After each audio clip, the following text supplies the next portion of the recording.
Did you grab an HP touchpad this past weekend? Is the iPhone 5 going to have 4G LTE? And Microsoft wants to ban Motorola phones, and we preview Mango, Microsoft's new operating system update for the Windows Phone 7, today on App Judgment. This week's episode of App Judgment is brought to you by the National Campaign Against Drunk Driving. Hey there, and welcome to App Judgment, your source for mobile application news and reviews. I'm Zac Miner. And I'm David Prager. A little later in the show, we'll be previewing Mango, the code name for the new Windows 7 phone operating system. That's right, I got a chance to play with it this weekend. I heard. I'm very excited to hear more about it. Yeah, well, but first, let's take a look at the top mobile news stories that you clicked on over at twitter.com/appjudgment. You can follow us there and then subscribe to us over here. So first up, more evidence that Apple is testing 4G LTE iPhone and iPad emerges. The rumor mill is abound, is abuzz. Right, it always is with Apple products. So you saw earlier on the screen behind us that there's some code that has been seen that is doing kind of calls to what looks to be some of the accessing calls for the infrastructure behind LTE. Right, and a couple weeks ago we also saw that Apple had installed what looked to be some LTE hardware in the Apple stores themselves, right? So I know earlier that Verizon actually updated their forecasting based on the fact that the iPhone 5 had not been announced yet, the sales had not been announced yet, which makes me think that maybe they didn't have plans to have LTE, but the longer we wait and the more you hear about, part of the reason that they partnered with Verizon was, one, because people complain about AT&T, two, just more coverage in more areas and more potential consumers. I think they'd be remiss not to try to take advantage of the network, the power of the network that Verizon has been continually building. Right. The general consensus seems to be that LTE wouldn't make it into the iPhone this year. Now, with these reports, maybe it will. Personally, I don't think that it's going to. I think that they're going to try and go for a world phone, dual band GSM, CDMA, so they can have one model for both AT&T and Verizon. Which would be cool. It would be cool. And then you told me that there was even another way off rumor. Yeah, just today, actually, the Wall Street Journal published a report saying that the iPhone 5 will be coming to Sprint when it launches in October, in addition to, obviously, AT&T and Verizon. So what's up, T-Mobile? What's up? Well, T-Mobile will be gone soon. So anyway, let's move on.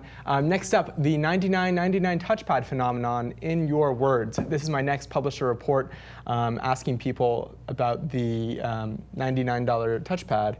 Yeah, and so, a little bit of background is that, so obviously last week, HP very loudly closed off a whole bunch of its hardware division, a lot of the laptops, and obviously this is they acquired Palm and the WebOS, and everyone was excited that they might be putting something out like the touchpad. But then there were also rumors that retailers like Best Buy had stocks of millions of these things that no one wanted, and the rumor was they wanted to send them back.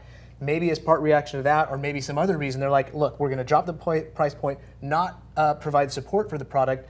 And the consumer reaction was unparalleled. They're not going to make any more phones. They're not going to make any more tablets. HP, as we know it, is gone, in my opinion. I think it's turning into what's going to be a strictly an enterprise company. And a lot of that we were mentioning before the show about the change in the leadership from someone who is more on the enterprise side, which is their newest CEO. Right, Leo Apotheker.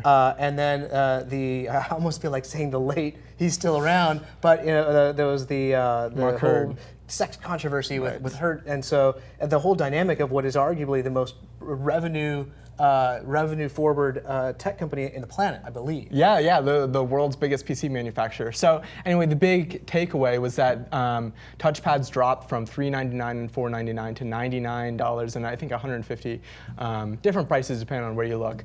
But people snatched them up. It's almost impossible to find one for that price now. And we'll definitely be interested to see the fallout, especially since several people on the Revision 3 staff have purchased these touchpads, and I'm sure they'll be finding their way onto sets and other places, whether they're running WebOS or Android. Definitely. And finally, Microsoft asks, sues, to get an import ban on Motorola smartphones. That's right, just the latest in the ongoing patent saga within the mobile phone industry. Yeah, and so we've got three platforms involved here. I think three, even though it's one company suing another, there's a third company.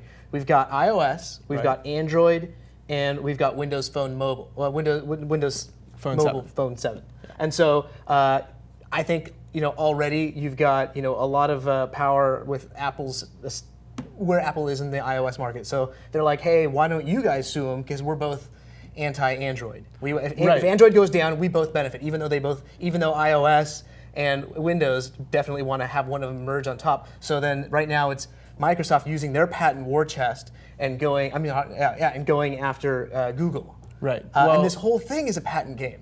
Yeah, no, it totally is. I mean, we've already seen Apple and Microsoft team up in the bidding for, I believe it was the Nortel patents a couple weeks ago, that Google did not want to join the consortium with Apple and Microsoft. And so, I mean, I don't think Apple really views Microsoft as a real competitor yet. You know, they're still in 4th place behind RIM even. So that's why they're spending the litigation money to go after them right here, and they have enough of a patent war chest. And if you look at some of the fine print, and not even talking about, if you read the fine print of the patents themselves, it's even more ridiculous. But if you read what they're going after, it's stuff like mail sync and scheduling meetings and how the software says, hey, guess what, your battery's low. It's this kind of asinine crap that all of these companies are all guilty of spending oodles of money securing these ridiculous patents and then spending oodles of money litigating against them or just beating their chest like, look how many patents I have, and these other guys are going to try and get more patents to say don't get in here, all in the name of competition to get more devices into their consumers' hands and beat out the other person. And I think it's stifling innovation. I hate it. Well, it's true.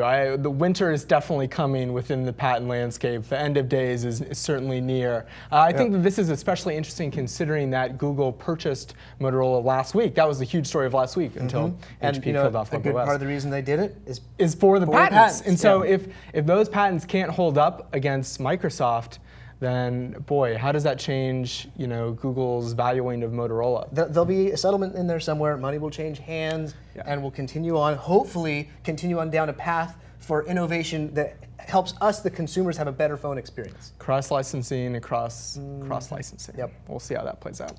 So anyway, coming up next, we're going to be doing a rundown of a Windows Phone 7 operating system, codenamed Mango. But first, let's get social with Annie. What's up, AJ? It's Annie, and last week we threw a tough question at you guys that sparked quite the debate on our forums. Is mobile and social media a right or a privilege? On Twitter, Don writes in that having a phone is a privilege, not a right, so using social media is the same. Many other transit systems always block cell use. And Lingox on YouTube writes in that internet is a service and companies that deliver it can control it, and we as consumers should just deal with it. But on the other side of the coin, some argued that powers that be should just catch up with the rest of us. Snowforce Skier on YouTube pointing out that social media is freedom of speech for the 21st century. The government does not keep up with tech and does not understand it. It's generational. And Martin on Twitter points out that the internet and its contents are now a human right, linking to a Wired piece about a UN declaration that internet access should at this point be considered a human right. Needless to say, it's a very complex issue, and one user really hit it on the head on YouTube when he pointed out that I only clicked because I thought it said moobs, not mobs. Hi, United Nations? I have a YouTube comment that you really should see. They hung up.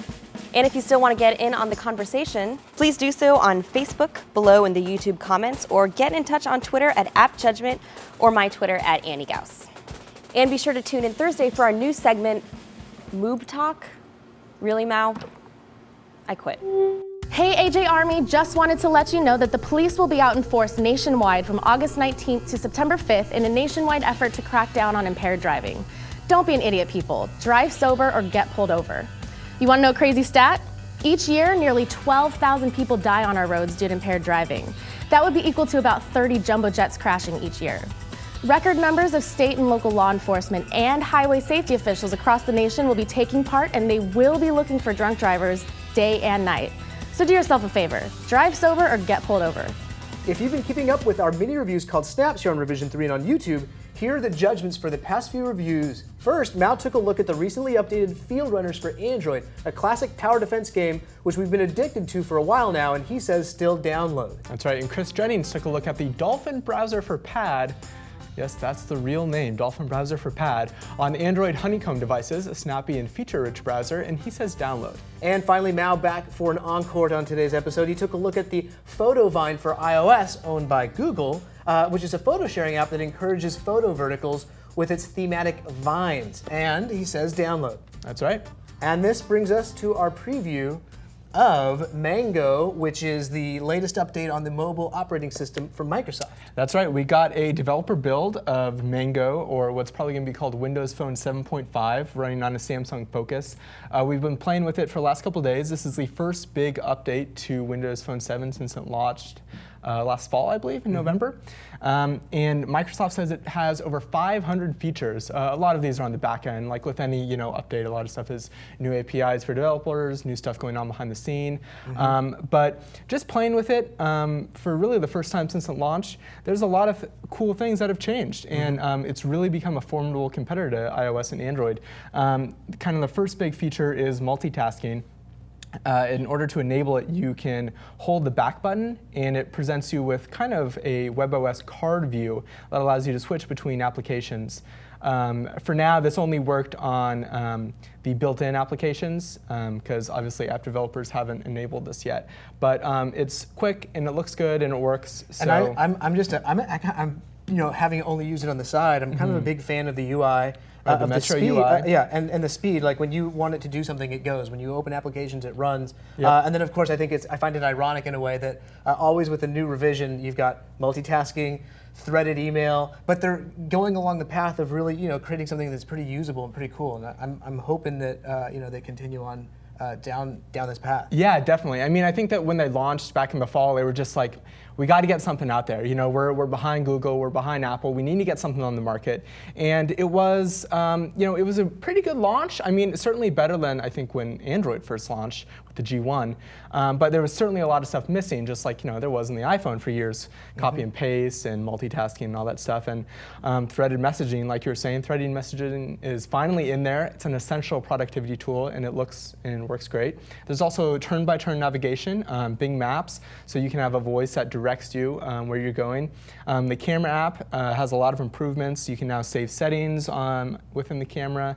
And tap to shutter if you don't want to use the dedicated camera button. And Internet Explorer 9, it's new. There's a new Omni bar at the bottom instead of the top, which I actually like. One bar for entering URLs or search. And the browser is actually, rendering is super good. It works really fast, and scrolling is responsive. And so hopefully they didn't violate too many patents in the software update, and everyone can enjoy it. Sure. So this Windows Phone 7.5 has been released to manufacturers, so I think that there's even a device launching in September in Asia that has it, but you'll definitely going to see a lot of Mango devices this fall. I think it's a great update. Everything feels like just a really solid mobile operating system. Everything is really fast and responsive. Obviously, it lacks the ecosystem that Google and Apple has, but depending on what you want to use your phone for, I mean, I can certainly see recommending this to some people. Great. So are you a Windows Phone 7 user? Let us know what you think of Mango over on Twitter, YouTube, and Facebook. And if you're watching us on YouTube, make sure to subscribe. We appreciate you watching the show. I'm Zac Miner. And I'm David Prager. We'll see you on Thursday. Take it easy.